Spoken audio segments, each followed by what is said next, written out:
Լրատվական ռադիոն ներկայացնում է։ Ողջույն հարգելի ռադիո լսողներ եւ ռադիո դիտողներ, FM 106 եւ կեսաճախությամբ իր աշխատանքն է սկսում Կույ պրոտեստ կամու մեծեռնտու հաղորդաշարը, տաղավարում աշխատում են Հայկ Մինասյան եւ հաղորդաշարի հեղինակ Խաչատուր Աբովյանի անվան մանկավարժական համալսարանի քաղաքագիտության եւ իրավունքի պատմության ամբիոնի վարիչ, քաղաքական գիտությունների դոկտոր պրոֆեսոր Լևոն Շիրինյանը։ Ողջույն պարոն Շիրինյան։ Պարոն Շիրինյան, օրեր առաջ մի հանդիպման էի, որին ներկա էր նաեւ պաշտպանության նախարար Վիգեն Սարգսյանը, բժշկական համալսարանում այցի էր եկել եւ տարբեր հարցեր էին տալիս նախարարին եւ այսպեսի մի հարց հնչեց Թերլեմեզյանի անվան քոլեջի տնօրենի կողմից, որ տարբեր դարերում մենք տարբեր խնդիրներ ենք դրել մեր առաջ եւ լուծել այդ խնդիրները։ Մի անգամ թուրքական լուծից էինք ազատվում, մյուս անգամ գրեր էինք ստեղծում, հաջորդ անգամ փորձում էինք քրիստոնեությունը առաջ տանել եւ պետականություն էինք ուզում ստեղծել ու ստեղծեցինք։ Հիմա ինչ հարց ենք մենք դրել մեր առաջ։ Եվ ինչ պատասխանեց նախարարը։ Նախարարը շատ խոհափիլիսոփայական պատասխան տվեց, ճիշտն ասած, բայց հարցը ինձ շատ էր հետաքրքրում եւ ուզում եմ տարբեր ոլորտի մասնագետների կարծիքը լսեմ, թե իրենք ինչ նպատակ են դրել։ Քանի որ մինչև նպատակը չես ձևակերպում, այսպես ծրված է շատ գործողությունների դիմում եւ ազգային ընդհանուր նպատակ չկա, որն է ձեր կարծիքով մեր նպատակը։ Ուրեմն դա գիտեք ինչ կա, այսպես է լինում սովորաբար։ Ձեր ասածն է, որ նախ քաղաքական եւ ռազմական ղեկավարությունն առաջին այդ նպատակները ճշտում, իսկ ուրեմն այն ժողովուրդները, որոնք ունեն մտավորական, ռազմաքաղաքական էլիտա, այսպես ասած, ուրեմն քաղբյուրո ճակերտներում, որը մինչև ընտրություններ բոլոր հարցերը կարգավորում է, ուրեմն նրանք է սահմանում այդ նպատակները, որտեղ դրանց մի մասը պետք է երևա, մի մասը չերևա։ Բայց այս պարագայում ես չեմ լսել, թե նախարարը ինչ է պատասխանել։ Իհարկե ինքը դժվար ասի, որովհետև պետության կառուցվածքն է ինչի որ ինքը կասի դա, ուրեմն եւ երկրորդը գուցե չի մտածել դրա մասին, որովհետև մենք մոտ 25 տարի դարձավ ավանդույթ դարձավ աննպատակ պետություն ստեղծել։ Դրան համար ժողովուրդը լավ չի հասկանում, թե լավ ինչ ենք ուզում, ինչ ենք անում։ Անկախացանք, անկախությունն էսպիսին է, փլուզվեց ԽՍՀՄ, բոլորս անկախացանք։ Նույնիսկ ղրղզները, որ անկախություն չէին ուզում, անկախացան, էլի, այս բարական ուրիշ է։ Ուրեմն մեկ սա է։ Երկրորդը, բայց պարտադիր չի, որ հանրապետության կամ պետության հետ ավականին որոշի, որովհետև լինում է ավականի, որ դրան ի վիճակի էլ չի։ Օրինակ ես գիտեմ, որ չեմ կասկածում, որ հանրապետության այսպես կոչված առաջին հիմնադիր նախագահ ոչ միայն չի կարող, վերջախոսությունը կարևոր չի, այլև չի էլ ուզում։ Ուրեմն սա, բայց այսպես է, դա անում է այդ պարագայում տևական ընթացքի մեջ դվյալ ժողովրդի կամ ազգի մտավորական այդ վերնախավը, եթե դա կա, կամ ժողովրդի մեջ է ինչ-որ տրամադրություններ առաջանում, որոնք սինթեզվում են եւ փիլիսոփայության մեջ, առաջինը բնականաբար քաղաքական մտածողության մեջ, մշակույթի տեսության ու պրակտիկայի մեջ առաջադրվում են սինթետիկ այդպիսի մի բան է լինում։ Հիմա ես ինչ եմ, ուրեմն կարող եմ ինչ պատասխանել, ինչ խնդիր ենք մենք լուծում։ Հաղորդման ամբողջական տարբերակը հասանելի է միայն բաժանորդներին։ Բաժանորդագրության գործընթացը ձեզանից վայրկյաններ է խլելու։ Եթե հիմա մեր կայքում եք լրատվական.am-ում, ապա պարզապես սեղմեք բաժանորդագրվել կոճակը վերին աջ անկյունում։ Եթե YouTube-ում եք, մտեք խնդրեմ լրատվական.am/subscribe էջը։ Հղումը այս տեսանյութի տակ է նկարագրության մեջ։ Տարբերակ առաջին։ Ընտրեք 1 ամսվա, կես տարվա կամ 1 տարվա բաժանորդագրությունը, ապա սեղմեք բաժանորդագրվել կոճակը։ Համակարգը կխնդրի ձեզ ներկայանալ։ Լրացրեք ձեր անունը կամ որևէ ծածկանուն, մուտքագրեք ձեր էլեկտրոնային հասցեն եւ մի գաղտնաբար հորինեք ձեզ համար։ Հաստատեք, որ ծանոթացել եք բաժանորդագրության պայմաններին եւ սեղմեք գրանցվել կոճակը։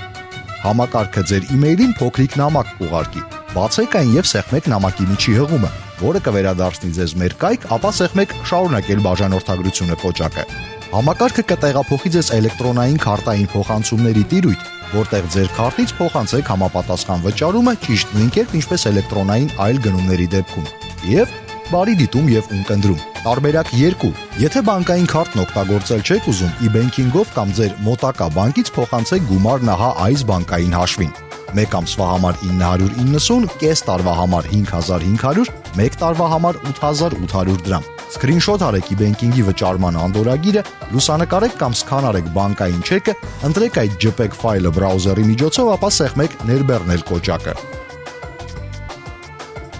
Այստեղ էլ համակարգը կխնդրի ձեզ գրանցվել անուն, ազգանուն, email, որևէ գաղտնաբար եւ այլն։ Ու 24 ժամվա ընթացքում ձեր email-ին կուղարկի բաժանորդագրության ակտիվացման կոդը։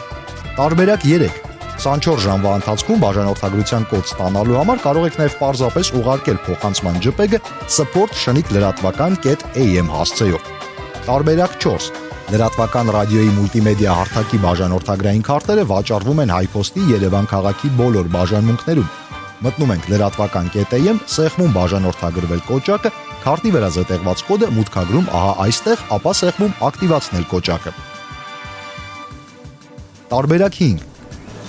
Եթե Հայաստանի Հանրապետության տարածքում եք, կարող եք օգտվել մեկօրյա SMS Express բաժանորդագրությունից։ Ուղարկեք 1065 թիվը 2500 համարով եւ ձեր համարին ստացեք պատասխան SMS-ը մեկօրյա բաժանորդագրության կոդով։ Մեկ SMS-ի արժեքը 220 դրամ է։ Ինչ են ստանում հայկական առաջին վճարովի լրատվամիջոցի բաժանորդները։ Որակյալ, տարբերվող իրապես ազատ եւ անկողմնակալ մեդիա կոնտենտ, որն արտադրվում է հենց իրենց ֆինանսական օժանդակությամբ։ Ուստի զերծ է քաղաքական ու տնտեսական շահեր ներկայացնող զանազան խմբերի ազդեցությունից։ Ստանում է այդ կոնտենտը իր ուզած ժամին եւ իր ուզած ձևաչափով սպառելու հնարավորություն, դիտելու HD որակով, լսելու այն կամ ներբեռնելու աուդիո տարբերակները։ Եթե դեռ չունեք մեր մոբայլ հավելվածներն, ապա անպայման ներբեռնեք դրանք։ Համեցեք lratvakan.am/app եւ Android-ի եւ iOS-ի հղումներն այնտեղ են։ Եթե ինչ-որ բան բաց ենք թողել կամ բաժանորդագրվելուց առաջ լրացուցիչ հարցեր ունեք, զանգահարեք 011 28 0000 հեռախոսահամարով։ Եթե Հայաստանում չեք, +374 11 28 0000։ Վստահ եղեք, որ մեզ որևէ բան այդքան չի ուրախացնում, որքան ներկա եւ ապագա մեր բաժանորդների հետ շփումը։ Մենք միանգամայն հասկանում ենք, որ բաժանորդագրային վճարովի լրատվամիջոցի գաղափարը մեր երկրի համար մի փոքր նոր եւ անսովոր է, բայց եւ այնպես վստահ ենք, որ մենք իբրև ազգ ու հասարակություն այնքան հասուն ենք, որ լիովին գիտակցում ենք դրա անհրաժեշտությունը։ Իսկ հիմա մենք պատրաստվում ենք ձեր ժամանակից եւս մի քանի րոպե խնդրել, որpիսի վերջնականապես կարողանանք բացատրել, թե ինչու ենք ընտրել հենց այս մոդելը։ Օրվա ընթացքում մենք տերաբայտերով ինֆորմացիա ենք սպառում։ Բացարձակապես անվճար։ Իսկ երբևէ մտածել եք, թե ով է վճարում ձեր դիտած եւ ունկնդրած հաղորդումների կամ ընթերցած հոդվածների համար։ Չէ՞ որ ցանկացած բան, առավել եւս ինֆորմացիան, գին ունի։ Կան գովազդատուներ, որոնք իրենց խաբրանքը գովազդելով ոչ ուղղակիորեն վճարում են իրենց քաղաքական նպատակները տեղ հասնելու համար։ Դա միշտ եղել է մոնետիկին աշխատավարձ տվողը ինքն էլ իր կարծիքը եւ կամքը թելադրում է հասարակությանը։ Այսօր ձեր փոխարեն վճարում են խոշոր գովազդատուները, մեծ բիզնեսը, որը մեր երկրում հաճախ նույն ինքը մեծ քաղաքականությունն է։ Դե լրատվամիջոցների մի մասն էլ, ինչպես գիտեք, հենց այդ նույն մարդկանց էլ պատկանում է։ Ձեր դիտած ու կնդրած ընթերցած մեդիա կոնտենտի համար վճարողների առնվազն մի մասին դուք անգամ երթուղայինում ձեր տեղը ստանալ թույլ չեք տա։ Եթե կա մի խոշոր գովազդատու կամ մի խոշոր քաղաքական կառույց, գործիչ, որը հիմնական ֆինանսավորողն է, ապա բնականաբար նա պետք է թելադրի իր ճշմարտությունը, ով վճարում է, նա էլ պատվիրում է։ Բայց սա ճշմարտության միայն մի մասն է, որովհետև այն ընթացքում, երբ դուք ուշադրությամբ սպառում եք առանց արքուվաճառքի, բացարձակապես անվճար ձեզ հասած պրոդուկտը, հենց այդ պահին իրականում արքուվաճառք է տեղի ունենում։ Դուք իհարկե ոչինչ չեք գնում, գնում են ձեզ, որովհետև գովազդային բիզնես մոդելով գործող մեդիայի վաճառած ապրանքը լսարանն է, մարդիկ։ Օրինակ, X հեռարձակողը Y գովազդատուին Z գնով վաճառում է A քանակությամբ կին, B քանակությամբ տղամարդ, որոնց C% ունի բարձրագույն կրթություն, D% զբաղված է մասնավոր սեկտորում, իսկ E%-ն ասենք թոշակառուները։ Կարելի է իհարկե շարունակ դժգոհել լրատվամիջոցների որակից, բայց այս պարագայում բարձրաձայն արտահայտվելու ձեր իրավունքն էլ մի փոքր կասկածելի է։ Չէ՞ որ գնորդը դուք չեք։ Հակառակը, ձեզ են գնում։ Գովազդը իր մեջ մի սպառնալիք ունի, նա քանակից է կախված։ Իսկ ակնհայտ է, որ բավականին դատարկաբան ֆիլմեր կարող է շատ ավելի մեծ քանակությամբ հանդիսատեսեր ունենան, քան լուրջ հաղորդումները, բայց սա չի նշանակում, որ պիտի անընդհատ ընթառաջ գնաս այդ քանակությանը եւ հաղորդումների որակը գցես։ Մի բան, որը ցավոք սրտի ավելի հաճախ նկատելի է։ Բայց սա էլ ամբողջ ճշմարտությունը չէ։ Իրականում ձեզ գնում են ձեր իսկ փողով։ Պետք է հասկանալ, որ Գովազդատուն իր գրպանից չի տալիս այդ գովազդի գումարները։ միևնույն է վճարում է ընթերցողը։ Մարդը, որը այդ գովազդի գերին է դառնում։ Տան համար առևտուր անելիս խանութում թողած ասենք 10,000 դրամից մոտավորապես 1500-ը լրատվամիջոցներինն է։ Արտադրողը կամ ներմուծողը այդ հավելավճարն ուղղակի գումարում է մեծածախ գնին, որպիսի հետո այդ գումարով X հեռարձակողից գնի Y կրթությամբ Z տարիքի ականակությամբ կին եւ տղամարդ։ Սա է։ Մենք լրատվամիջոցներս ոչ թե լավը չենք, այլ ձերը չենք, որովհետև հենվում ենք մարդկանց ու կազմակերպությունների վրա, որոնց շահերը միշտ չէ, որ համընկնում են ձեր շահերի հետ։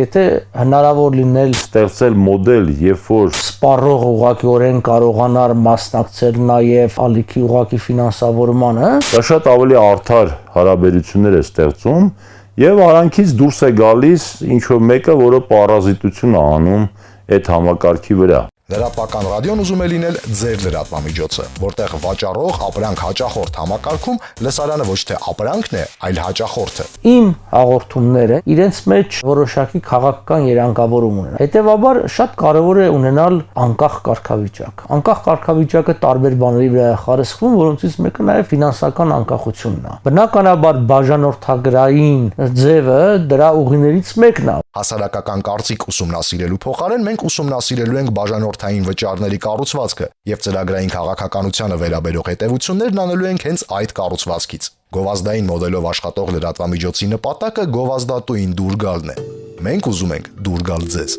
Եվ դրանով իսկ ստեղծվում է ընտանիք, այսինքն համախումբ մարդկանց, որոնք կիսում են այդ լրատվամիջոցի գաղափարները։ Հասույթին 30%-ը ստանալու է ձեր դիտած հաղորդման հեղինակը,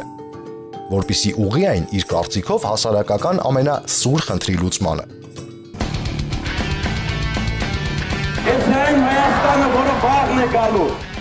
Մենք ուզում ենք լինել այդ վաղվա Հայաստանի իրապես հանրային լրատվամիջոցը։ Արժեքավոր կոնտենտ, խոսքի ազատության սկզբունքորեն նոր մակարդակի երաշխիքներ եւ հասարակական խնդիրների ուղղակի լուծում։ Դառնալ վաղվա լրատվամիջոցը առանց վաղվա օրվան սպասելու։